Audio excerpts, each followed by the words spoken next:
Saudi Arabia, Turkey, Pakistan ఈ 3 దేశాలు కలిపి ఇస్లామిక్ నాటోగా ఏర్పడ్డాయి. ఇస్లామిక్ నాటో అనే పేరు పెట్టలేదు గానీ దాదాపుగా అంతే.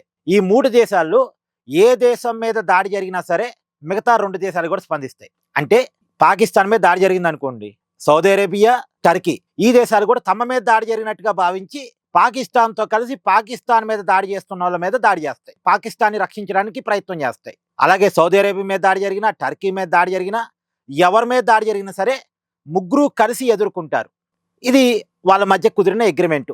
ముందుగా సౌదీ అరేబియా మధ్య, పాకిస్తాన్ మధ్య అగ్రిమెంట్ కుదిరింది. తర్వాత టర్కీ కూడా యాడ్ అయింది. మరి ఇతర ఇస్లామిక్ కంట్రీస్‌ను కూడా తర్వాత కాలంలో యాడ్ చేసుకుంటారని చూడాలి. అయితే ఇక్కడ 2 విషయాలు. ఒకటి, ప్రజెంట్ ప్రపంచంలో దాడి ఎదుర్కొంటున్న ఇస్లామిక్ కంట్రీ ఏంది? ఇరాన్ కదా. మరి ఇరాన్ ఎందుకు వదిలేశారు? ఇస్లామిక్ నాటో అనుకున్నప్పుడు ఇరాన్ కూడా ఇస్లాం కంట్రీ కాబట్టి ఇరాన్ కూడా కలుపుకోవాలి. అందులోనూ ఇప్పుడు దాడి ఎదుర్కొంటున్న కంట్రీ ఇరాన్. మరి ఇరాన్ ఎందుకు వదిలేశారు? ఇప్పుడు పాకిస్తాన్ సేఫ్ గానే ఉంది, ఎవరు దాడి చేయట.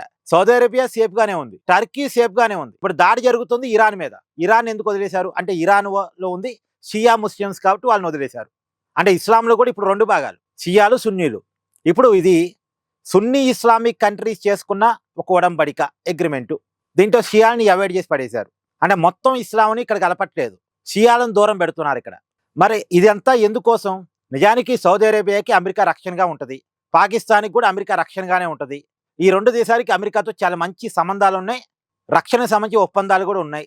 మరి ఇప్పుడు అమెరికాను వదిలేసి ఈ 3 దేశాలు ఒక కూటమిగా కట్టడం అంటే ఇది అమెరికా నుంచి ఆ నమ్మకం లేక వీళ్ళు టీం అవుతున్నారా?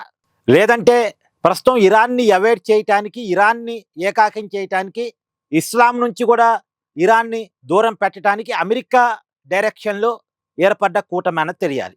సరే, ఇది కూడా పక్కన పెట్టేస్తే రెండో విషయం ఉంది. ఇప్పుడు పాకిస్తాన్ అనేది నమ్మటానికి అవకాశం లేని దేశం. ఇప్పుడు ఈ కూటమి అనేది ఆత్మరక్షణ కోసం ఏర్పడితే ఓకే, కానీ ఇప్పుడు పాకిస్తాను వాళ్ళు భారతదేశం మీద దాడి చేస్తుంటారు. మరి భారతదేశం మీద పాకిస్తాన్ దాడి చేసినప్పుడు, భారతదేశంలో తీవ్రవాద దాడులకు పాకిస్తాన్ నాయకత్వం వహిస్తున్నప్పుడు, అంటే పాకిస్తాన్ వెనకాల నుండి ఫండింగ్ చేస్తుంది, ఉగ్రవాదులకి రక్షణ, శిక్షణ ఇస్తుంది, భారతదేశం మీద కుసిగొలుపుతుంది. ఇప్పుడు ఎగ్జాంపుల్, గతంలో కాశ్మీర్ యాత్రికుల మీద ఉగ్రవాదులు దాడి చూసాం కదా మనం. ఆ ఉగ్రవాద మూలాలు ఎక్కడ తేలాయి? పిఓకేలో తేలాయి, పాకిస్తాన్లో తేలాయి. ఇప్పుడు అలా భారతదేశం మీదకి పాకిస్తాన్ కవ్వింపు చర్యలు చేస్తున్నప్పుడు భారతదేశం సహజంగా పాకిస్తాన్ని తిప్పికొట్టే ప్రయత్నం చేస్తుంది. మరి అప్పుడు కూడా సౌదీ అరేబియా అండ్ టర్కీ పాకిస్తాన్కి అండగా వస్తాయా? ఆల్రెడీ గతంలో టర్కీ వచ్చింది పాకిస్తాన్కి అండగా, కానీ సౌదీ అరేబియా రాలే. ఇప్పుడు పాకిస్తాన్ మంచి దేశం అయితే పాకిస్తాన్ మీద ఎవరు దాడి చేయాల్సిన అవసరం లేదు, కానీ వాళ్ళే అవతల వాళ్ళని కవ్విస్తారు, వాళ్ళే అవతల వాళ్ళ మీద దాడి చేస్తారు. దాడి చేసినప్పుడు సహజంగానే అవతల వాడు కూడా రియాక్ట్ అవుతాడుగా. మన మీద దాడి చేసినప్పుడు, మన ప్రజల్ని పొట్టన పెట్టుకుంటున్నప్పుడు, మన ఆర్మీ మీద కవింపులు చేసినప్పుడు మనం తిరగబడతాంగా. మరి తిరగబడ్డప్పుడు కూడా పాకిస్తాన్కి రక్షణగా సౌదీ వస్తే, టర్కీ వస్తే దానికి అర్థం ఏముంటుంది? అంటే ఈ కూటమి ఆత్మరక్షణ కోసం ఉంటే ఎవరికి అభ్యంతరం లేదు. అంటే మనంతటా మనం పాకిస్తాన్ మీద పోయామనుకోండి, పాకిస్తాన్కి రక్షణగా వస్తే మనకి అభ్యంతరం లేదు. అసలు మనం ఎవరి మీదకి వెళ్ళాం కాబట్టి మనకి అభ్యంతరం లేదు. కానీ పాకిస్తానే మనని కవ్వించి మన యుద్ధంలోకి లాగినప్పుడు, యుద్ధం జరుగుతున్నప్పుడు అప్పుడు సౌదీని, టర్కీని పిలిచింది అనుకోండి, వాళ్ళు వచ్చారనుకోండి, అప్పుడు ఈ కూటమికి అర్థం ఉండదు. అంటే తప్పు చేసేవాడిని సమర్థించడానికి కూటమి ఉన్నట్టుగా ఉంటుంది. సో ఈ విషయంలో కొన్ని జాగ్రత్తలు అవసరం. అంటే పాకిస్తాన్ ఇక్కడ నమ్మలేని దేశం కాబట్టి నేను చెప్తున్నా. అసలు ఒక ఇస్లాం అనే పదం ఇక్కడ వాడుతున్నారు కాబట్టి ఒక మాట చెప్తున్నా. పాకిస్తాన్లో కంటే సగటు ఇస్లాం భారతదేశంలో చాలా సేఫ్. ఇప్పుడు అంతెందుకండి, 2 ఉదాహరణలు మీకు చెప్తా. మన ఆధీనంలో కొంత కాశ్మీర్ ఉంది, 70% కాశ్మీర్ మన చేతుల్లో ఉంది. ఒక 30% కాశ్మీరు పిఓకేగా పాకిస్తాన్ చేతుల్లో ఉంది. ఇలా పిఓకేలో తిరుగుబాటు వస్తున్నాయి, మేము పాకిస్తాన్లో ఉండలేమని. కానీ మన కాశ్మీరీలు భారతదేశంలో మమేకమైపోయారు, మేము భారతీయులు అని గర్వంగా చెప్పుకోగలుగుతున్నారు. వాళ్ళ ఆర్థిక పరిస్థితి కూడా చాలా బాగుంది. This is best example. ఇలా పాకిస్తాన్లో ఉన్న బెలూచిస్తాన్ మేము స్వతంత్ర దేశాన్ని ప్రకటించుకుంది.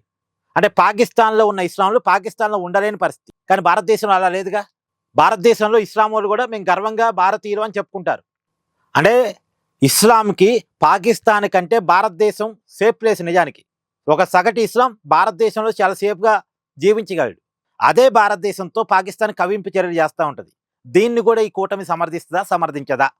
ఇవన్నీ రాబోయే కాలంలో మనకు తెలవాలి. నిజానికి సౌదీ మనకి మంచి మిత్ర దేశం, భారతదేశాన్ని ఇష్టపడే దేశం. రేపు పాకిస్తాన్ వల్ల సౌదీకి మనకి గ్యాప్ వస్తుందా? తెలియదు. చూడాలి.